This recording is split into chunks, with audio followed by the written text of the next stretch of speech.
আর একটা গুরুত্বপূর্ণ মাসালা, আমরা এখানে তারাবির নামাজ পড়তে আসি, সঙ্গে পানি নিয়ে আসি। আমরা মাঝখানে তৃষ্ণা লাগলে পানি খাই। তো এই ক্ষেত্রে আপনি যখন মসজিদে ঢুকবেন, আপনি এতেকাফের নিয়ত করে ঢুকবেন। এটা আমি আগে অনেকবার বলেছি, এটা নফল এতেকাফ। আপনি এতেকাফের নিয়ত করে ঢুকবেন, কারণ মসজিদের মধ্যে খাওয়া দাওয়া এগুলো সম্পূর্ণ হারাম।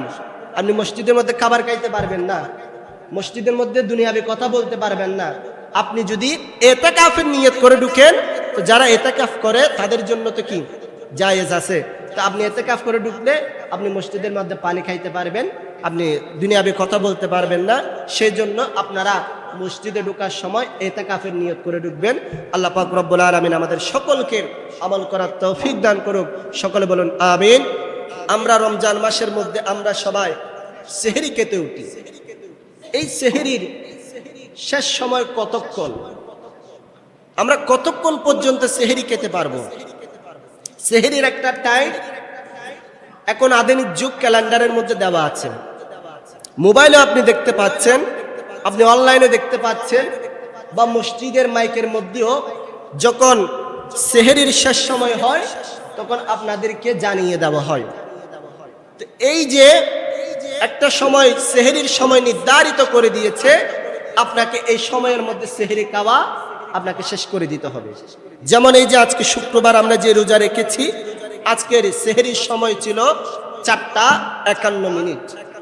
আপনাকে এই সময়ের মধ্যে আপনার সেহরি খাওয়া শেষ করে দিতে হবে। আপনি এরপরও যদি সেহরি খান, আপনার রোজা হবে না। আমরা গ্রামের মধ্যে দেখতে পাই, মা বোনরাও অনেক মুরব্বীরা বলে, না আজান দেওয়া পর্যন্ত খাইতে পারবা। খাও না, এখনো তো আজান দেয় নাই, আজান দেওয়া পর্যন্ত খাইতে পারবা না। মাসালা এটা নয়। আজান দেওয়া হয় ফজরের নামাজের জন্য, আজান সেহরির জন্য দেয় না। আজান কিসের জন্য দেয়? নামাজের জন্য দেয়। আর সেহরির শেষ সময় হচ্ছে সুবহে কাযেব। আপনার সেহরি সুবহে সাদিকের আগে শেষ করে দিতে হবে। সুবহে সাদিক থেকে ফজর ওয়াক্ত শুরু, ফজরের ওয়াক্ত শুরু হলে তখন ফজরের নামাজের জন্য আজান দেই। এটা সেহরির জন্য দেয় না। আপনাকে সেহরির সুবহে কাযেবের মধ্যে, অর্থাৎ যে সেহরির শেষ সময় আছে, ওই সময়ের মধ্যে আপনার সেহরি খেয়ে ফেলতে হবে, সেহরি খাওয়া শেষ করে দিতে হবে। আপনি যদি আজান দেওয়া পর্যন্ত সেহরি খান, আপনার রোজাটা হবে না। এটা খেয়াল রাখবেন। মা বোনদেরকেও, ঘরের মুরব্বীদেরকেও এই মাসালাটা বলে দিবেন। আর কারণ আজান তো দেয় সেহরির টাইম শেষ হওয়ার 7 মিনিট পর, 8 মিনিট পর, 10 মিনিট পর। কথা বুঝছেন? এটা ফজরের আজান, এটা ফজরের ওয়াক্তের আজান দেওয়া হয়। সেই জন্য আজান দেওয়া পর্যন্ত সেহরি খাওয়া যাবে না।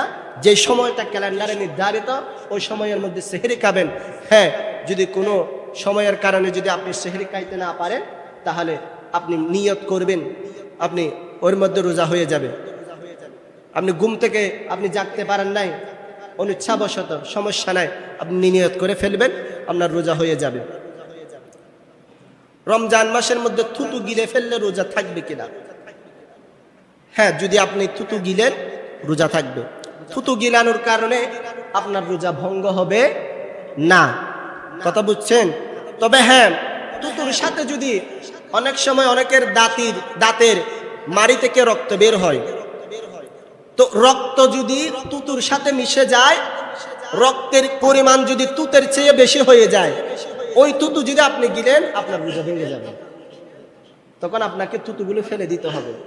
খুব খেয়াল করবেন।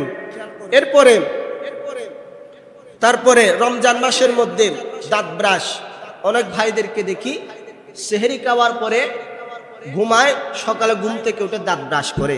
এটা করবেন না। এটার কারণ, আপনি যখন দাঁত ব্রাশ করেন, আপনার গুলো যদি আপনার ওই দাঁতের পেস্টগুলো, মাজনগুলো পেটের মধ্যে যায়, আপনার রোজা ভেঙে যাবে। সেই জন্য সেহরি খাওয়ার পরপর আপনি দাঁত ব্রাশ করে ফেলবেন।